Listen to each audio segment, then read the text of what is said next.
Hi, I'm Ollie, and in this Politics Explained video, I'm going to go through everything you need to know about the development, structure, and aims of the European Union in the global politics section of A Level Politics. I'm going to start by having a look at the parts of the specification this video covers, and this is for the Edexcel specification. I'm then going to look at some key 12 markers and 30 markers you can get asked on this topic at the exam. Before very quickly going through the history and development of the European Union, you don't need to know this in loads of detail, but it's really useful to have that background. So I'm going to go through some key stages in its development and deepening integration. Before finally looking at the structure and aims of the European Union, looking at its key institutions, the power and structures of the European Union, its aims and objectives, and finally looking at political regionalism in the European Union, in particular the kind of debate and differences between supranationalism and intergovernmentalism.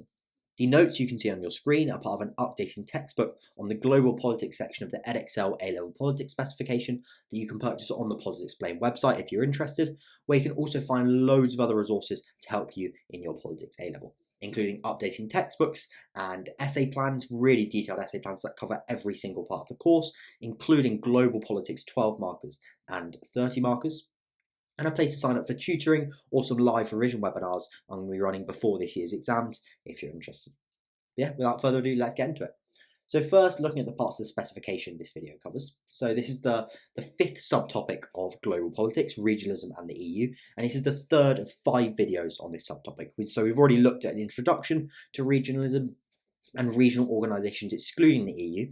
Now we're going to have 2 videos on the EU, so this first one, and now after this one looking at the role of the significance of the EU as a global actor, before finally finishing off by looking at some debates around regionalism. So this one looks at the factors that have fostered European integration and the major developments through which it has formed. So the formation, role, and objectives and development of the European Union, its establishment of its key institutions and their powers, key treaties and agreements, economic and monetary union, and debates about supranational versus intergovernmental approaches. In terms of some key 12 markers you could get asked on this topic, so the EU is going to be really useful for pretty much any 12 marker that comes up, whether it's bringing examples for economic and political regionalism or economic and security regionalism, where you could be asked to compare them, whether it's looking at the differences between supranational and intergovernmental approaches to regionalism. Supranational is really the only main, the EU is really the main example for supranational international kind of government within regional organisations, the reasons for expansion of regionalism in different parts of the world, but of course also comparing the European Union with one of the other regional organisations could be a key question. Again, some of the 30 markers you get them asked just on the European Union. So has it undermined the sovereignty of its member states? So really looking at sovereignty, and that really looks at its role as a supranational institution. Evaluate the view that the EU is a global superpower, so that's more the next video. We're going to look at its significance on the global stage. Has it been a success for its member states? But also you could bring the EU into questions more generally about regional organisations, including their kind of effectiveness in tackling global challenges like conflict, poverty, and promoting human rights. Their more general role about whether regional organisations undermine state sovereignty, where it's going to be a smaller part of the essay in comparison to one just focused on the EU, but still important. So yeah, really, really important topic this video. I'm going to start by having a look at history and development of the European Union. I'm not going to go through this. I'm going to go through this relatively quickly, just because I want to emphasise that you don't need to memorise all of this and know it in loads of detail, because you're not going to be kind of explaining in a chronological order how the EU developed in your essays. However, it is really useful to understand the background in order to kind of frame your understanding of the European Union today, particularly its structure and its roles. So, the foundations then of European integration. And the idea of European unity really came about after World War II, as the continent was effectively searching for ways to rebuild its devastated economies and ensure that no world war on the continent happened again. So Winston Churchill famously called for a United States of Europe to safeguard against the return of war. And what you see, starting with this, is the formation of the European Coal and Steel Community in 1951, where crucially France and Germany, which have of course been on the opposite sides of 2 world wars by this point, would kind of pack together their European and coal, their kind of European coal and steel interests in order to create economic interdependence that would hopefully prevent war between the two countries, as it would damage both countries economically, really reflecting a liberal approach and vision of international relations. So that's really where it started, and that then morphed into the European Economic Community with the Treaty of Rome in 1957, which is the real precursor to the European Union. So following the success of the European Coal and Steel Community, 6 founding countries pursued broader economic integration through the Treaty of Rome. And this established the European Economic Community with the shared goal of creating a common market where goods, services, labour and capital can move free. So that's the real start of what we see today as the free market, where you see the free movement of goods, people, labour and capital. The Treaty of Rome established governing institutions, including the European Commission, Council of Ministers and European Parliament, which stay today, creating a framework for decision-making across its members. So then, in terms of some early developments and challenges in European integration, it really marked a beginning of a new era in Europe, with member states striving for deeper economic and political cohesion. Tensions did arise, though, between national sovereignty and shared European goals, and this period really was important in laying the groundwork for the future development of the European Union. 2 key parts of the European Union today were founded in this period: the Customs Union and the Common Agricultural Policy. The Customs Union removed internal tariffs on goods traded within the community, and the Common Agricultural Policy created a system of subsidies for farmers across member states, ensuring stable prices for agricultural products and protecting the livelihoods of those in the agricultural sector in Europe, so they weren't undercut by the rest of the world where there are, for example, lower labour costs. Then had the first enlargement in 1973, where the UK, Denmark and Ireland joined the European Union, joined the EEC at this point. The UK was originally hesitant, but was ultimately motivated by economic reasons. This was the EEC's first major expansion. Really crucial, we're going to look at qualified majority voting later in the video, exactly what it is. But really important was the Single European Act in 1986, which introduced 2 key things. Firstly, the single market, which sought to eliminate remaining barriers for the free movement of goods, services, people and capital, the 4 key freedoms of the European Union today. But it also introduced qualified majority voting within the Council of Ministers, which allowed a supermajority of countries to make a decision even if it was opposed by some countries. So this was a crucial shift from an intergovernmental model to some supranational elements within the European Union, where previously, if any country had vetoed a decision, that decision wouldn't have been made. Any country could veto a decision, but now there could be a supermajority where 1 or 2 members of the EEC could oppose something, but it could still get passed due to strong support by the remaining members. And that was especially important following the first enlargement. Now 9 member states of the European Economic Community, and therefore lower likelihood of being able to unite on a decision, and the need for these kind of mechanisms to make decisions nonetheless, even if 1 or 2 countries didn't support a decision. That was really important in that shift to supranational governance. Really important then, often cited as one of probably the most important, beyond maybe the Treaty of Rome, which founded the EEC, Treaty of the European Union, is the Maastricht Treaty of 1991.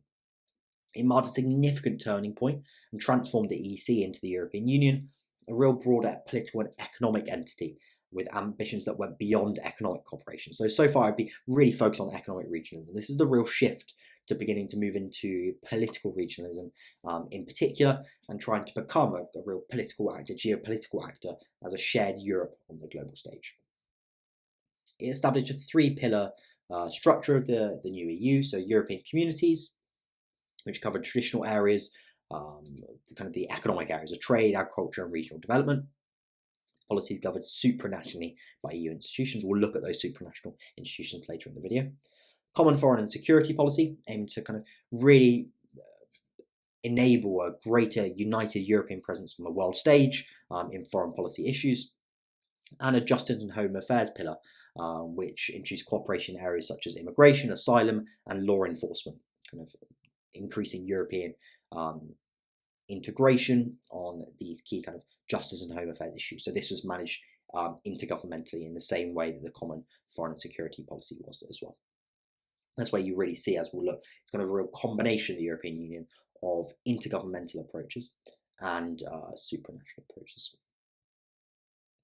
Also really important in the Maastricht Treaty was economic monetary union and the euro. which was ultimately introducing a single currency for the EU, and established really strict criteria for countries wishing to adopt the euro and join the Eurozone in order to kind of minimise risks associated with adopting a single currency. The euro itself wasn't introduced until 1999 and 2002 as a physical currency, but it symbolised a significant step towards European unity and economic integration, clearly pushing it forward even further as by far the most economically integrated regional organisation in the world. It really formalised a shift from a purely economic community to a union with political and economic dimensions that I mentioned. Although some provisions and parts of the EU remained intergovernmental, it reinforced its commitment to closer integration in the European Union and its shift towards a supranational institution. Crucially though, it's really where you see, you didn't start here, but real sparks of some kind of movements within member states that really opposed the fact that national sovereignty was really being ceded to the European Union in this period, with countries such as Denmark and the European United Kingdom securing opt-outs from certain provisions, including the euro. The next kind of key stage is expansion, consolidation, and some more constitutional changes with the Lisbon Treaty between 1994 and 2007. This is really important. Firstly, with huge enlargement. So you saw the first enlargement was with the UK, I think Denmark and Ireland. We looked at the second enlargement comes in 1995, where Austria, Finland, and Sweden bring the total number of member states to 15, underscoring the EU's appeal as a prosperous and stable bloc. You then have a massive enlargement following the end of the Cold War and the breakdown of the Soviet Union, with the entrance of a number of formerly Eastern Bloc countries, 10 new member states, including Hungary, Poland, and the Czech Republic, with Romania and Bulgaria joining in 2007 to bring the total to 27 members, so a much larger economic union that covers almost all of Europe at this point. This did pose several challenges, though, including the big economic disparities between Western Europe, which was much richer, and Eastern Europe at the time, and created more pressure on the EU's decision-making processes. As the more voices you have, the more difficult intergovernmental institutions become, as any of these countries can veto it, and the greater need for supranational institutions. The Treaty of Nice was actually introduced before this to deal with this effectively, and it sought to reform the EU's institutional framework to accommodate this larger membership and prevent gridlock in decision-making processes. So it modified the voting system in the Council of Ministers to reflect the relative population size of each member state more accurately, and extended the use of qualified majority voting, which is associated with, to more policy areas. In QMV, as we looked at, is a voting procedure in which decisions are made not by unanimous consent, so every country doesn't have to support a decision for it to be implemented, but consent by a majority, with each vote, kind of country's vote, weighted based on its population. It needs to meet a number of thresholds for a decision to be made. Another kind of treaty that was sought to be brought in was the Constitutional Treaty in 2004, which aimed to replace existing institutions with a single constitution, with a single constitution for the EU, seeking to streamline decision-making, clarify the division of powers, and enhance the EU's global influence by creating positions like the President of the European Council and European Foreign Minister. Despite its intentions, it faced public opposition, though, particularly due to these national security concerns that I said began earlier with the Maastricht Treaty, and of course we'll see continue, especially going into Brexit later on following the Lisbon Treaty. And this ultimately resulted in rejection of the Constitutional Treaty, with voters in France and the Netherlands rejecting it in referendums. After the failure of the Constitutional Treaty, the EU had to go back to the drawing board and bring back the Lisbon Treaty, which was, to be honest, quite similar. It was signed in 2007 and came into force in 2009, preserving many of the reforms of the Constitutional Treaty whilst retaining the existing legal structure of the European Union. So it wasn't a new complete constitution for the EU. But it did introduce the position of President of the European Council, created a role for the High Representative of the Union for Foreign Affairs and Security and Policy, so really seeking to give the EU a bit of a stronger voice in international diplomacy. And it's often regarded as a turning point for the EU, as it addressed many of the institutional limitations revealed by the enlargement, kind of really trying to maintain national sovereignty as much as possible, really shifting even further towards supranational governments. Two more stages then. First one, the Eurozone crisis and further integration from 2008 to 2015. Really important here is the 2008 financial crisis and its impact on the Eurozone. The Eurozone is the number of countries which have the euro as their own currency. They have a shared currency and are therefore really dependent on each other. They have the same interest rates, for example, because they're one currency.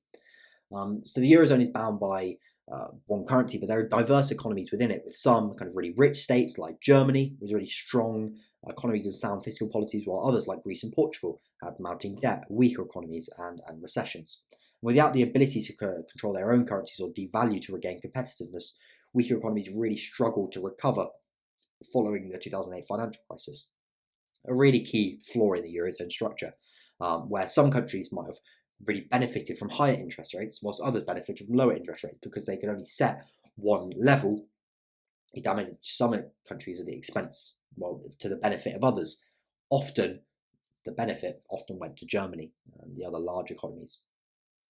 A really big problem was Greece, which had a really growing debt crisis and was unable to repay its creditors, which led the EU and the IMF to coordinate bailout packages beginning in 2010.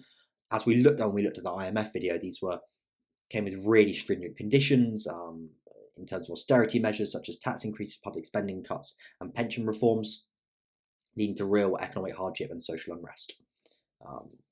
And that again really sparked tensions within the Eurozone. I mean, at the time, the fact that the European Union, the European Central Bank, bailed out Greece was also opposed within some of the rich countries.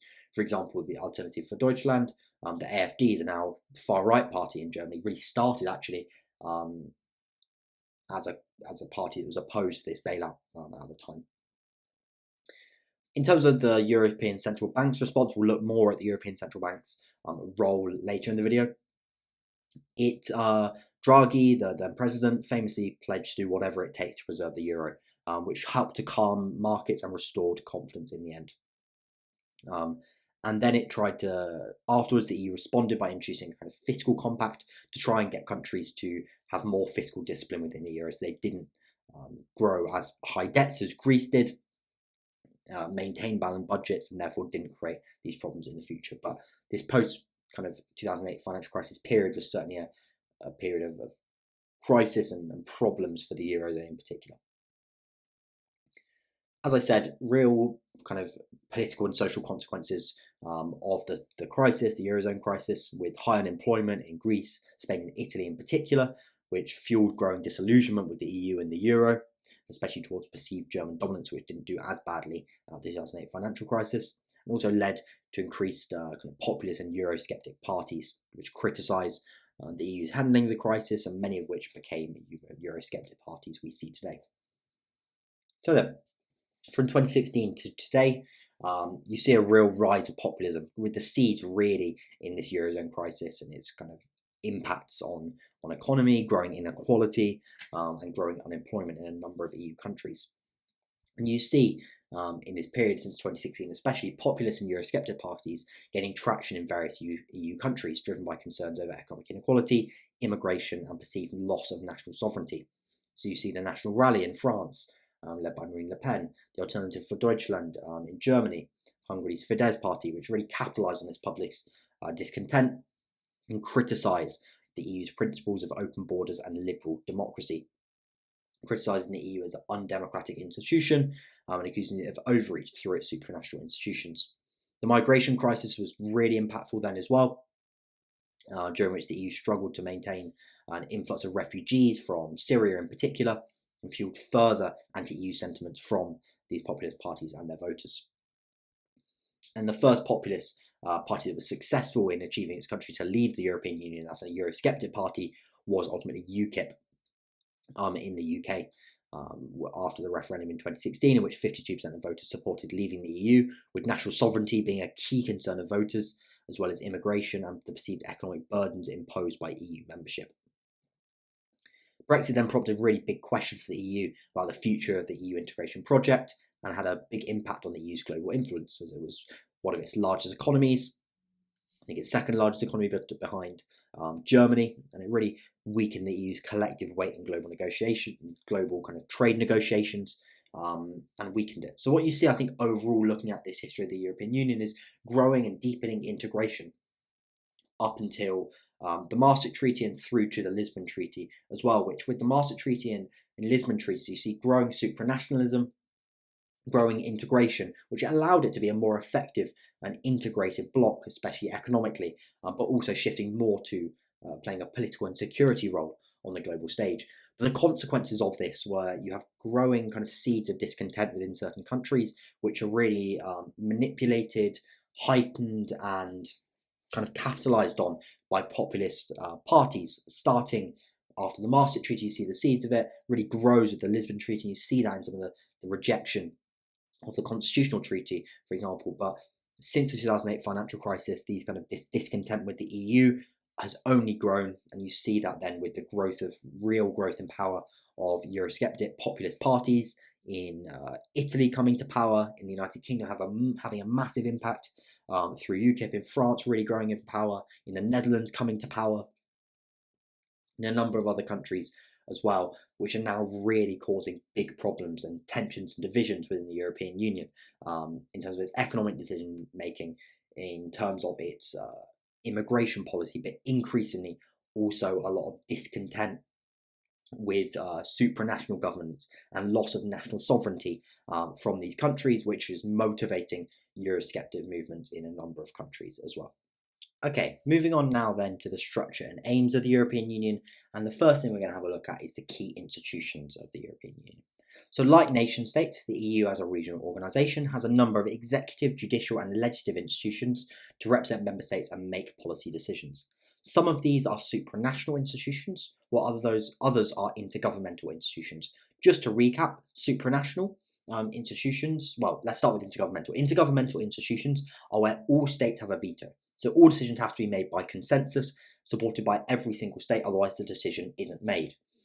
Supranational institutions aren't that. Not every country has a veto, and it can just be a majority of countries. Often it's qualified majority voting within the European Union, where it will be something like 55% of the population of the countries have to support it in order for a decision to be made. We'll look at the exact nature of qualified majority voting in a minute. So that's the difference between the two, and we'll look at how some of these institutions are intergovernmental while some are supranational. First, looking then at the legislative institutions. First is the European Parliament. So its role and key features are to represent EU citizens directly and provide democratic oversight over EU institutions, holding legislative power in conjunction with the Council of the European Union. Its roles include debating and voting on legislation, approving the EU budget, and scrutinising other institutions, including the European Commission. It can dismiss the Commission through a vote of no confidence, so the Commission is effectively like the executive, and elects the Commission President, enhancing accountability. It's comprised of members of the European Parliament who are elected every 5 years by EU citizens, with each member state having a number of MEPs proportionate to its population, and they then organise into political parties. It's supranational, so it directly represents the people of the EU rather than the member states themselves, promoting EU-wide democratic legitimacy. So supranational means it's represented the whole of the EU together, and it can vote. A country can be outvoted within it if there's a majority voting within the European Parliament, rather than kind of just represent member states. So it does represent the whole of the European Union. The European Council is another legislative body, and that is crucially intergovernmental. So it's comprised of the heads of state of government for each EU member state, the President of the European Council, and the President of the European Commission. So it's the most important body within the European Union because it's the leaders of every member state. So, for example, when the UK was in it, Boris Johnson, well, actually that's after the UK left the EU, but David Cameron, for example, we represented. So the head of every member state, the leader, the Prime Minister or the President represent it, and it's intergovernmental. So it reflects the collective interests of member states, balancing state priorities, and any decision made by the European Council can be vetoed by any member state. It defines the EU's overall political direction, sets long-term priorities, and provides strategic guidance on key issues. So it really is the most important institution within the European Union in terms of decision-making. It doesn't pass legislation, but it guides policy and often sets the agenda for other institutions. addressing high-level negotiations on the development of the European Union, also responding to crises, including economic, political, and security crises as well. Final legislative institution then is the Council of the European Union, also known as the Council of Ministers. And effectively is made up of government ministers from each member state, with the composition changing based on the policy area. So, for example, it may focus on foreign policy, and that will be just the foreign ministers, or economic policy, and that will just be the finance ministers. And it's its principal legislative body, sharing legislative and budgetary powers with the European Parliament. What it does is it coordinates member states' policies, approves legislation, and negotiates international agreements. And in most areas, unlike the European Council, it uses qualified majority voting. So it is a key legislative body that uses QMV, which requires a weighted majority to pass laws, balancing the influence based on population and state size. So in some areas it's intergovernmental, though in some areas it's supranational. So in areas where qualified majority voting is applied, it's effectively a supranational institution. In some areas, such as foreign policy, unanimity is required, so that in that area it's intergovernmental. In terms of executive institutions then, first you have the European Commission, which is the EU's executive body responsible for proposing and enforcing legislation, implementing decisions and managing the EU's budget. You can think of it like the government of the United Kingdom. It oversees policies across various domains such as trade, environmental standards and competition, and really implements policy. It's supranational as it acts independently of national governments. It represents the EU as a whole rather than kind of different national governments, any of whom can veto. And it's led by the President of the European Commission, currently Ursula von der Leyen, who's nominated by the European Council and approved by the European Parliament. Another key supranational institution and executive institution is the European Central Bank, which is responsible for managing monetary policy within the Eurozone, with the primary aim of maintaining price stability. Monetary policy is it setting interest rates, controlling the money supply, and of course seeking to prevent inflation or deflation as a result. It plays a crucial role during economic crises such as the Eurozone debt crisis by providing emergency, effectively money, liquidity to governments by purchasing government bonds. It's led by the European Central Bank President and the European Central Bank Governing Council, and it's supranational in the Eurozone. So it operates independently of its monetary policy decisions, prioritising the economic stability of the Eurozone as a whole. So the Eurozone is every country who has the euro. So they've come together, 22 countries within the Eurozone, and they don't make their own decisions on interest rates. That's why it's supranational. The European Central Bank makes decisions for them. None of them can veto it. They've ceded that power to a supranational institution which represents the Eurozone as a whole. And it's intergovernmental, though, in the European system of central banks, where it coordinates with non-Eurozone national central banks. So it does coordinate with the national banks as well, but it's mostly a supranational institution. Then in terms of judicial institutions, again, a supranational institution is the Court of Justice of the European Union. And effectively what it does is interprets EU law and ensures its consistent application across member states. And if a member state isn't respecting European law, it can strike down a law or an action of a member state if it's not, because EU law is ultimately higher law, and its decisions are binding, enforcing the law across the European Union. And crucially, that means it's a supranational institution, as it ensures EU legislation is applied consistently. And if a nation state doesn't want to implement something in EU law, it doesn't have a choice. The Court of Justice of the European Union can ensure that it doesn't strike down a law. And that makes it a supranational institution that represents the whole of the European Union.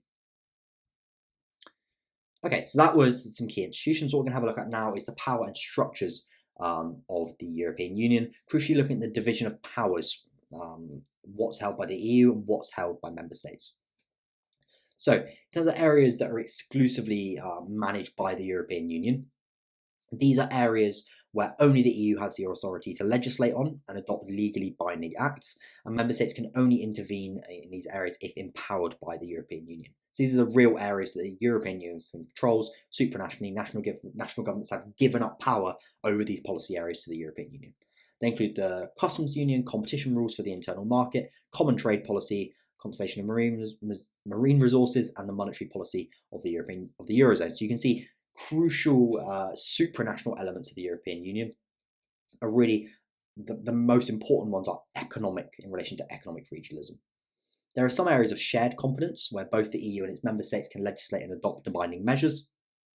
And that includes kind of social policy, agriculture, environment, consumer protection, and transport. So they're really shared, but there still remain areas that remain the exclusive competence of member states, where the EU has no authority to legislate or take direct action. These are still completely maintained by member states, including national defence and security, education systems, taxation, criminal justice, and healthcare systems. So they kind of national sovereignty in these areas no national sovereignty has been ceded to the European Union. Central to the EU's identity is the single market, which has 4 freedoms, and it's created effectively a borderless Europe, enabling goods, services, people, and capital. These are 4 freedoms where they're all able to move freely across any part of the European Union without a border. They really form the single market. So goods can pass seamlessly between borders of the European Union because they kind of remove tariffs and quotas, and they have the exact same customs checks, which really facilitates very effective trade. Exactly the same with capital, can move very freely across the European Union, which supports trade as well. Same with services and the free movement of people. EU citizens have the right to live, work, and study and retire in any member state, which has really been strengthened through the Schengen area, which allows for the removal of passport controls and most internal borders. So you can walk from France to Germany without having to go through a border control, which you would have to do in most other countries that are in the European Union. The EU operates a customs union. Would have likely heard of some of these terms. They became really quite politically important during the Brexit process, which is important to the single market. So effectively, it's removed tariffs and checks on goods to make trade a lot more efficient within the European Union. And because there aren't these tariffs or customs checks within the European Union, they're all kind of standardized between different countries. That has allowed that kind of free movement of goods and services. There's also the Eurozone and Economic and Monetary Union.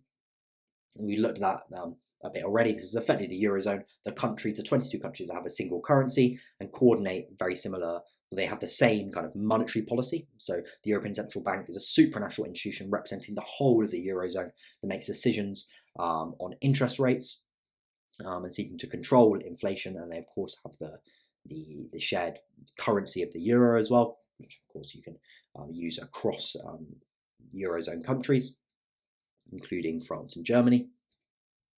And the final kind of area in terms of institutions is cooperation on foreign affairs and security. So you have the common foreign and security policy, which allows the EU to develop joint positions and conduct diplomatic initiatives on issues ranging from human rights to crisis response, giving it kind of a bigger and important voice in foreign policy and on the global stage. Of course, this is an intergovernmental institution, though it's not a supranational one, which has sometimes limited its effectiveness to unite behind decisions. There's also a European defence policy. So this is, of course, also intergovernmental and hasn't kind of been as effective as it was hoped by some people who founded it. Okay, then.